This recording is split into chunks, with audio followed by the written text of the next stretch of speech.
Je voudrais aujourd'hui faire appel à vous pour agir dès aujourd'hui en faveur des réfugiés qui s'entassent dans des camps insalubres sur le territoire français. Il est difficile de se faire une idée des conditions inhumaines de ces camps où se regroupent des familles, des adultes et des enfants sans leurs parents. Je me suis rendu à Calais pour voir cette jungle et je voudrais vous parler de ce que j'y ai vu. Des êtres humains qui viennent de Syrie, d'Afghanistan, du Pakistan, du Darfour, d'Irak, d'Érythrée, du Soudan, de Somalie. Leurs histoires sont toutes différentes. Ils sont des familles entières, des adultes seuls, des mineurs sans leurs parents. Certains fuient la guerre, les attentats, d'autres ont été menacés, parfois torturés. La plupart ont perdu de nombreux membres de leur famille. Ils cherchent un avenir car d'où ils viennent, il n'y a plus rien. Aujourd'hui, l'aide apportée à ces personnes est grandement insuffisante et le froid ajoute au danger. À Grande-Synthe, près de Dunkerque, les conditions sont encore pires que dans la jungle de Calais, car aucune structure n'est encore construite. Un camp d'accueil pour la moitié des personnes présentes seulement est prévu dans 4 semaines, mais c'est ce soir que ces personnes ont besoin d'aide pour lutter contre le froid. Je vous supplie, vous élus de la ville de Brest, d'agir dès aujourd'hui. Premièrement, en aidant les initiatives citoyennes, encore maladroites, mais déjà existantes. Des collectes ont lieu en ce moment même. Il est prévu d'acheminer des camions vers Calais et Dunkerque début février. Aidez ces initiatives en mettant à disposition des locaux pour les collectes. Ce pourraient être les locaux des élus ou les locaux des partis politiques.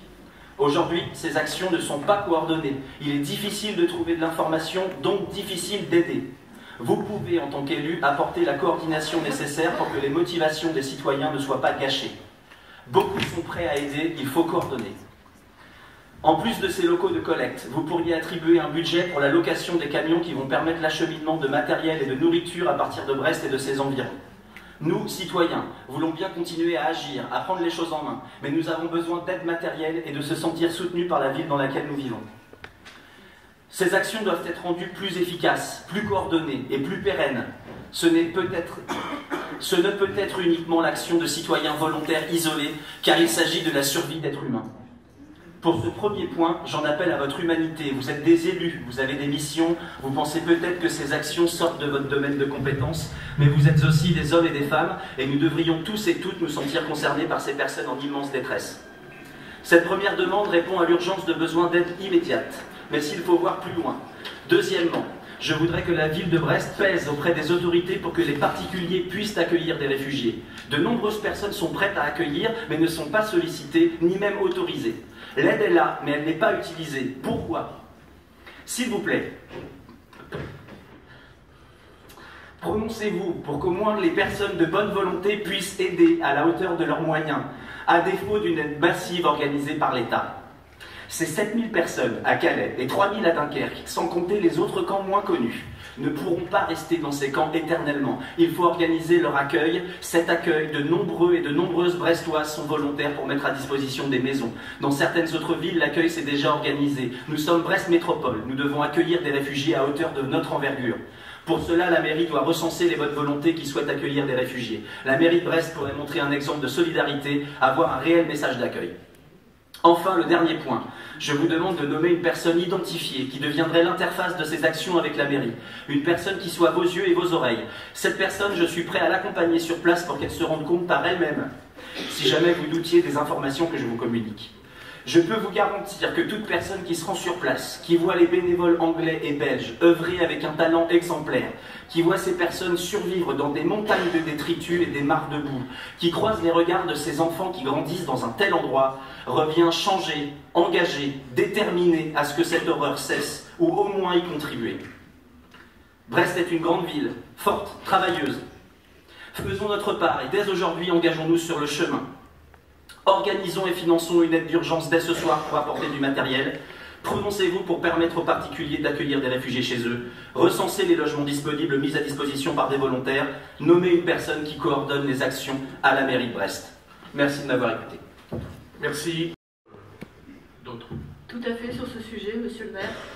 Je ne peux qu'abonder dans ce sens. Je suis extrêmement sensible au discours qui vient d'être tenu, car il est clair que les pays qui consacrent non pas le plus, parce que ce sont des pays pauvres, mais les pays qui accueillent le plus de réfugiés, eh bien ce ne sont pas les pays riches, en tout cas ce n'est pas la France, et ce sont des pays très pauvres. Ce sont le Pakistan, l'Iran, le Liban, eh bien, je pense que la seule politique, la seule stratégie réaliste et morale face aux conflits meurtriers qui ont conduit 2 millions de réfugiés en Jordanie et 1,5 million au Liban, consiste à consacrer nos millions d'euros non en priorité à la chasse aux tricheurs, mais à la mise en œuvre effective de l'exigence d'accueillir les réfugiés selon les normes internationales qui ont jusqu'ici fait la fierté et l'honneur de la France, mais je pense que cette fierté et l'honneur de la France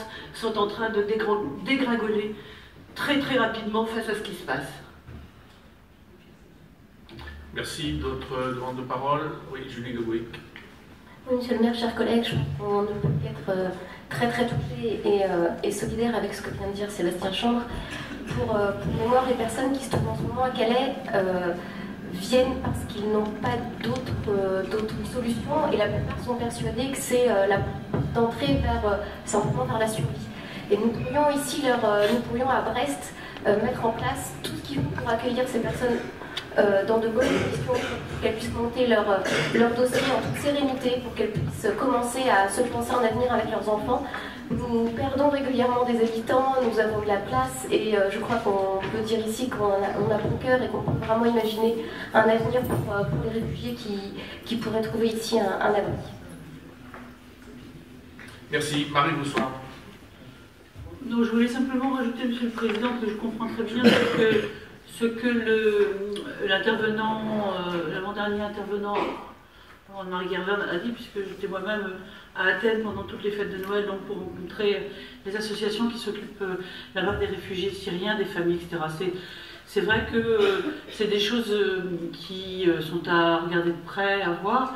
Ce que j'ai constaté par contre, et quand Anne-Marie dit que la France a une image de marque qui se détériore, c'est tout à fait vrai, car nous n'avons rencontré quasiment personne qui voulait être réfugié dans notre pays. Et c'est vrai que quand on entend ça, eh bien ça fait un drôle d'effet, mais en tout cas c'était tout à fait réel. C'est vrai que les personnes qui sont à Calais, un certain nombre de jeunes Brestois, dont Sébastien Chambre, j'imagine, c'est pas que j'imagine, Sébastien et d'autres, j'imagine, certaines et certains que je connais, ils sont allés. C'est quelque chose qui bouscule beaucoup. Ce qu'il faut aussi dire, c'est qu'effectivement, les gens qui sont à Calais, eh bien, ce qu'ils veulent, c'est passer de l'autre côté.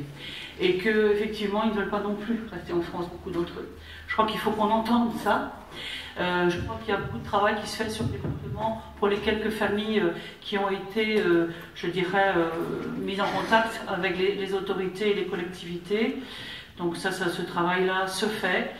Et je pense que peut-être soutenir les associations qui à Calais, les bénévoles, qui travaillent auprès des personnes, des familles et de beaucoup d'hommes qui sont en situation très très compliquée. Peut-être que ce serait effectivement important de réfléchir, voir si on ne peut pas filer un coup de main à ces associations-là. Mais je le répète, moi ce qui m'a le plus sidéré dans mes contacts avec les associations, que ce soit Médecins sans frontières qui intervient beaucoup à Athènes et d'autres associations, notamment effectivement ce que disait Sébastien Chambre, toutes ces associations des pays du Nord qui sont là, qui sont sur toutes les places d'Athènes, qui interviennent auprès de ces familles qui arrivent, qui dans les 48 heures sont reparties parce qu'elles reprennent l'écart, pas pour la France, pour l'Allemagne entre autres, et pour pouvoir aller dans d'autres pays, mais pas ici. Toutes ces associations là, du Nord font un sacré travail. Mais il y a des associations françaises qui agissent à Calais. Peut-être faudrait-il effectivement réfléchir à voir comment on peut filer un coup de main. Je vous remercie. Merci. D'autres demandes de parole? Oui, Bernadette Abila. Oui, Monsieur le maire, au-delà de l'émotion que l'on peut entendre dans la voix de Monsieur Chambre, je peux affirmer qu'aujourd'hui, Brest prend toute sa part à l'accueil des réfugiés qui sont présents sur notre ville. 36 réfugiés sont aujourd'hui accueillis sur le territoire de la ville.